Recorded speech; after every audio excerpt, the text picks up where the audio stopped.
Subscribe کیجیے ہمارا channel اور دبائیں اس بیل آئیکن کو تاکہ آپ کو ریگولر نوٹیفیکیشن اپڈیٹس مل سکیں۔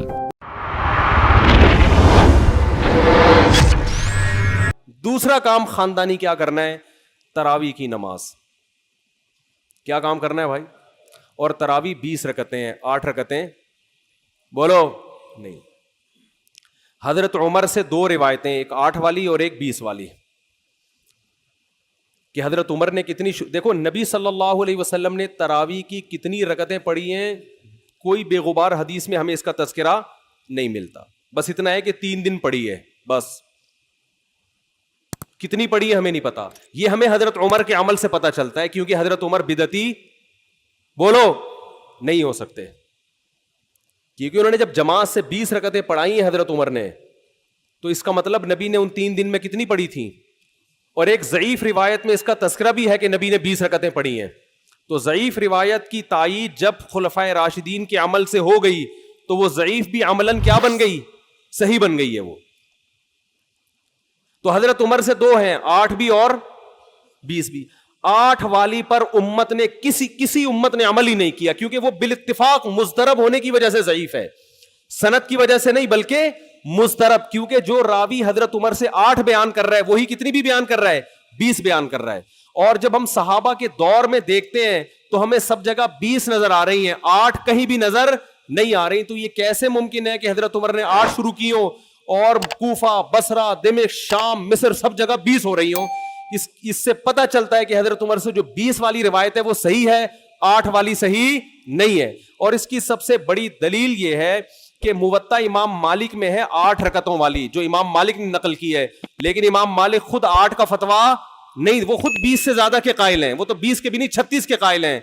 تو یہ کیسے ممکن ہے کہ کتاب کا مؤلف 8 والی ذکر کر رہا ہو مگر خود اس روایت کو وہ اس پر عمل نہ کر رہا ہو؟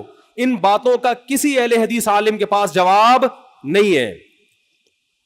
ترمذی میں ایک روایت پیش کی جاتی ہے امام احمد بن حنبل سے، یہ روایت ہے کہ اس میں کوئی مخصوص عدد ثابت نہیں ہے، جتنی چاہے پڑھ لو، لیکن امام احمد کی جو اپنی اصل کتابیں فقہ کی، اس میں امام احمد کے شاگرد جو امام احمد سے ذکر کرتے ہیں وہ ذکر کرتے ہیں امام احمد بن حنبل کے نزدیک بھی 20 رکعتیں مختار ہیں۔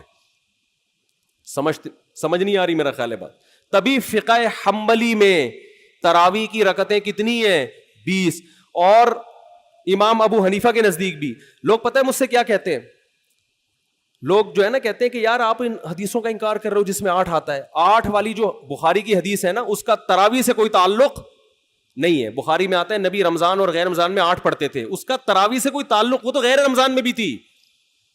اتنی سینس نہیں ہے یار، آپ ہمیں قرآن و حدیث سکھا رہے ہو اور ہمیں اپنا مقلد بنا رہے ہو، اتنے بڑے بڑے مجتہدین کی تقلید چھوڑ کے۔ میں لوگوں سے ایک بات کہتا ہوں، ایک قرآن و حدیث وہ ہے جو ابو حنیفہ، شافعی، مالک اور احمد بن حنبل نے سمجھا، اور ایک قرآن و حدیث وہ ہے جو 15ویں صدی کے مولوی سمجھ رہے ہیں۔ کس کی فہم زیادہ صحیح ہوگی؟ بولو بھائی۔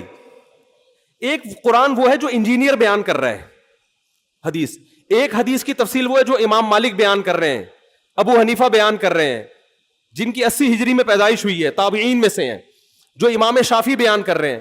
تم امام شافعی کو چھوڑ رہے ہو، تم امام ابو حنیفہ کو چھوڑ رہے ہو، تم امام مالک کو چھوڑ رہے ہو، تم احمد بن حنبل جیسے محدث اور فقیہ جو امام بخاری کے استاذوں میں ہیں، ان کو چھوڑ کر فالو کس کو کر رہے ہو؟ انجینئر کو۔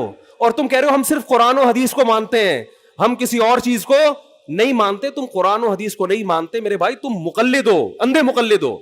تم قرآن و حدیث کی اس تشریح کو مانتے ہو جو انجینئر کر رہا ہے، اس تشریح کو نہیں مانتے جو احمد بن حنبل کر رہے ہیں، جو ابو حنیفہ کر رہے ہیں، جو امام مالک کر رہے ہیں، جو امام شافعی کر رہے ہیں۔ یہ بڑے بڑے تابعین، تبع تابعین، مجتہدین جن کو پوری امت نے فالو کیا ہے۔ تو 8 رکعت کی جو موطا امام مالک کی حدیث ہے، اس 8 رکعت پہ امام مالک نے فتویٰ نہیں دیا۔ کیوں؟ اس لیے کہ وہ حدیث مضطرب ہے، اس میں راوی ایک بیان پہ ٹکتا نہیں ہے، کہیں 20 بیان کرتا ہے، کہیں 8۔ جب راوی کے بیان میں تضاد ہو تو حدیث مضطرب ہونے کی وجہ سے رد ہو جاتی ہے۔ اور میں آخری بات کر کے بیان کو ختم کرتا ہوں، یہ جو تراویح کا لفظ ہے یہ 8 رکعتوں پہ فٹ ہی نہیں بیٹھتا ہے۔ اس کا بھی میں جواب سوال کر رہا ہوں لیکن کوئی جواب نہیں دے رہا۔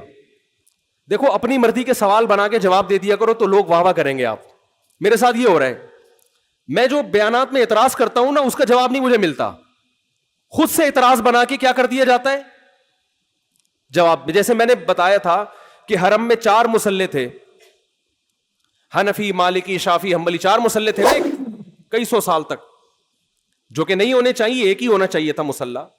تو لوگوں نے اعتراض کیا 4 مصلے تھے حرم میں, یہ دیکھو کتنا غلط, یہ حنفی مالکی ایسے ہوتے ہیں. تو میرا سوال یہ تھا کہ 5واں کیوں نہیں تھا اس وقت؟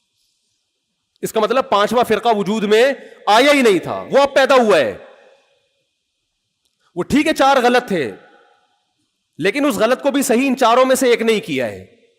سمجھ رہے ہیں کہ نہیں بھئی ایک امام ہونا چاہیے, 4 الگ الگ جماعتیں نہیں ہونی چاہیے. لیکن اس کا مطلب 700 سال تک امت یہ سمجھتی رہی کہ اہل سنت والجماعت کے 4 نمائندے ہیں, 4 مکتبہ فکر, 5واں کوئی تھا ہی نہیں, لہذا اس کا کوئی مصلی تھا ہی نہیں. تو سوال یہ تھا, لیکن جب سوال یہ پوچھا جائے تو ایسے جواب ملتا ہے کہ وہ سوال ہی پی جاتے ہیں. سوال یہ جواب یہ دیا کہ غلط ہو رہا تھا, یہ بدعت ہے, اور یہ بدعت ہے, یہ ناجائز ہے. تو ہم کب کہہ رہے ہیں کہ صحیح تھا بھائی وہ, لیکن یہ پوری دنیا میں نہیں ہو رہا تھا, یہ صرف حرم میں ہو رہا تھا. اور اس کو ختم بھی حنبلیوں نے کیا ہے کہ نہیں جی امام ایک ہونا چاہیے, سارے چاہے حنفی ہو شافی ہو اس امام کے پیچھے نماز پڑھیں گے. سمجھ میں آ رہی ہے بات کہ نہیں آ رہی؟ تو سوال یہ تھا کہ 700 سال یا 400 سال تک امت کی نمائندگی ان 4 مکاتب فکر نے کی ہے حرم میں, 5ویں نے کوئی اپلیکیشن بھی نہیں دی. اس کا مطلب 5واں تھا ہی نہیں. اور جو آپ یہ مختلف الفاظ بیان کرتے ہو کہ امام احمد بن حنبل اہل حدیث تھے, فلاں میں اہل حدیث تھے, تو امام احمد بن حنبل اگر اس طرح کے اہل حدیث تھے تو پھر امام احمد بن حنبل کے فالوورز کو اہل حدیث کیوں نہیں کہا جاتا ہے, حنبلی کیوں کہا جاتا ہے؟ نہیں آ رہی بات میرا خیال. یہ ایسے ہی ہے جیسے جماعت المسلمین والے کہتے ہیں کہ ہم نبی کے دور سے ہیں, اور پھر بخاری میں دکھاتے ہیں جماعت المسلمین کے الفاظ. او بھائی یہ والی جماعت المسلمین نہیں تھی, یہ تو باقاعدہ آپ نے رجسٹر کروائی ہے 1975 میں. وہ جماعت المسلمین صحابہ کو جماعت المسلمین کہا گیا ہے. تو یہ جو اہل حدیث کا لفظ ہمیں پرانے وقتوں میں ملتا ہے, یہ محدثین کے لیے ملتا ہے, یہ کسی مخصوص فرقے کے لیے نہیں ملتا. پھر بھی میں اہل حدیث کو اہل سنت میں داخل سمجھتا ہوں, میں پھر بھی ان کو نہیں کہتا کہ جہنم میں جائیں گے, لیکن میں کہتا ہوں کہ آپ کم از کم اس چند 100 سال پہلے آپ پیدا ہوئے ہیں, آپ کی جماعت وجود میں آئی, ہم پھر بھی آپ کو گلے لگانے کے لیے تیار ہیں, اور ہم صدیوں سے چلے آ رہے ہیں. آپ ہمیں کیا کر رہے ہو؟ آپ ہمیں گمراہ لوگوں میں داخل کر رہے ہو. تو اسلام بہت پہلے بر صغیر میں آیا ہے, جس شکل میں آیا ہے وہی شکل ٹھیک ہے, بات کی چیزوں پر اعتماد نہیں ہوتا ہمیں. تو میں ایک بات کر کے بیان کو ختم کرتا ہوں. یہ جو 8 کا لفظ ہے نا, تراویح کا لفظ ہے, یہ 8 رکعتوں پر صادق بولو نہیں آتا. بہقی کی حدیث ہے اور بھی روایتیں اس بارے میں کہ اسلاف جب تراویح کی نماز پڑھا کرتے تھے, اسلاف سے مراد صحابہ تابعین, تو 4 رکعتوں کے بعد آرام کیا کرتے تھے. تو اس لیے 4 رکعت کو ترویحہ کہا گیا. کیا کہا گیا؟ ترویحہ. روح سے نکلا ہے, روح. استراحت کا لفظ سنا ہے آپ لوگوں نے, آرام. استراحت کسے کہتے ہیں؟ آرام. ترویح آرام دینا. راحت, راحت کا لفظ تو اور آسان ہے نا. ارے راحت کا لفظ نہیں سنا؟ راحت کسے کہتے ہیں؟ آپ کہہ رہے ہیں وہ اسے کہتے ہیں ہمارے محلے میں رہتی ہے. راحت کہتے ہیں آرام, ریسٹ. استراحت, راحت. روح یروح ترویحا, باب تفعیل میں جب جاتا ہے آرام دینا. تو ترویحتن, کیونکہ 4 رکعتوں کے بعد آرام کرتے تھے تو ان 4 رکعتوں کو کیا کہا گیا؟ ایک ترویحہ, یعنی ریسٹ ہے اس کے بعد. اب ترویحہ کا جو لفظ ہے نا, 4 رکعتوں کے بعد کیا ہو رہا ہے؟ ریسٹ. اٹ از کالڈ ترویحہ. سب کو پتہ ہے 4 رکعتوں کو ترویحہ کہتے ہیں. 2 ترویحوں کو عربی میں کہیں گے ترویحتان. کیا کہیں گے؟ جیسے رجل کا معنی ایک آدمی, رجلان 2 آدمی. عربی میں 2 کے لیے الگ لفظ استعمال ہوتا ہے, 2 سے زیادہ کے لیے الگ. تو اگر یہ 8 رکعتیں ہوتی تو ان کو محدثین تراویح نہ کہتے بلکہ ترویحتان کہتے یا ترویحتین کہتے. کیا کہتے؟ 2 ترویحیں. اور ان کے بیچ میں ویسے بھی ریسٹ کی ضرورت پڑتی نہیں, ٹھیک ہے. 4 رکعت کے بعد امام بیٹھتا, بولتے چل بھائی آگے جلدی کر, جانا بھی ہے گھر میں ہم نے. تو ترویحتین کہتے, ان کو محدثین تراویح نہیں کہتے. اور تراویح کا لفظ ہے جمع.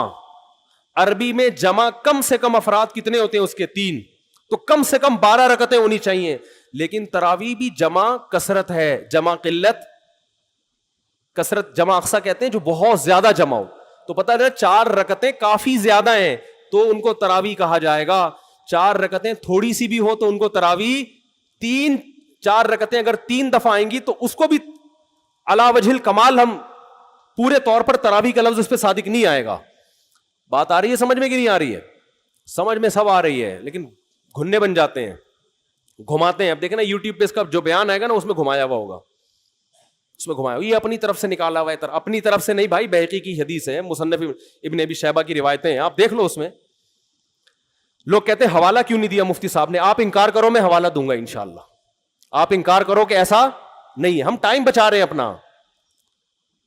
وہ مجھے کہہ رہے تھے نا اس بحث میں کہ مفتی صاحب آپ دلیل دو, جو دعویٰ کرے دلیل اس کے ذمے ہے. میں نے کہا دلیل اس کے ذمے اس وقت ہے جب سامنے والے دعوے کا انکار کرے. میں نے ستار بھائی کو میں نے کہا کہ ستار بھائی تم نے 1 لاکھ روپے لیے ہیں. ستار بھائی کہہ رہے ہیں نہیں, ہاں لیے ہیں. تو مجھے کیا ضرورت ہے میں گواہ پیش کروں کہ دلیل دوں؟ وہ مان رہا ہے. تو یہ سب مانتے ہیں. یہ تو علماء جس نے بھی حدیث کی کتابیں پڑھی ان کو پتا ہے کہ ترویح کا لفظ اس لیے لکھا ہوا ہے اس میں. تو اسلاف سے مسجد نبوی میں حرم میں ایک رمضان بھی ایسا نہیں گزرا جب سے حضرت عمر نے 20 رکعتیں شروع کرائی ہیں کہ 20 رکعت سے 1 رکعت بھی کم ہوئی. زیادہ تو ہوئی ہیں, کم بولو نہیں ہوئی ہیں 1 رکعت. امت اتنی بڑی گمراہی پر 1400 سال سے جمع ہو گئی. تو میرے بھائی جو آپ سے قرآن و سنت کے نام پہ بات کرے نا اسے بولے بھائی ٹھیک ہے میں قرآن و سنت ہی کو مانتا ہوں, مگر قرآن و سنت کی وہ تشریح جو ان مجتہدین نے کی ہے اس کو مانوں گا. جو 15ویں صدی کے مولوی کر رہے ہیں تشریح, میں اس کو بولو نہیں, چاہے وہ سعودی ہوں.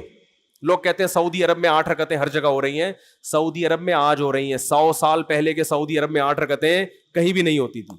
تو یہ کوئی سعودیوں کا کلمہ تھوڑی ہم نے پڑھا ہے کہ جو سعودی عرب میں تو بہت سے لوگوں کی داڑیاں نہیں ہوتی. تو کیا مطلب داڑھی کا انکار کر دو گے آپ؟ تو ہم نے فالو کرنا ہے امام مالک کو, امام احمد بن حنبل کو, امام شافعی کو. یہ بڑے بڑے محدثین تھے, مجتہدین تھے. خلفائے راشدین کو, خلفائے راشدین کے دور میں کوئی ایک روایت دکھا دو 8 رکعتوں والی, کوئی ایک روایت. ہاں جو حضرت عمر سے موطا میں منقول ہے اس کا جواب میں نے دے دیا. اس کے علاوہ کہیں دکھا دو کہ بصرہ میں, کوفہ میں, دمشق میں, صحابہ تابعین کے دور میں رمضان میں 8 رکعتوں سے جماعت سے نماز کسی نے پڑھی ہو. تو نہیں ہے کچھ بھی اس میں.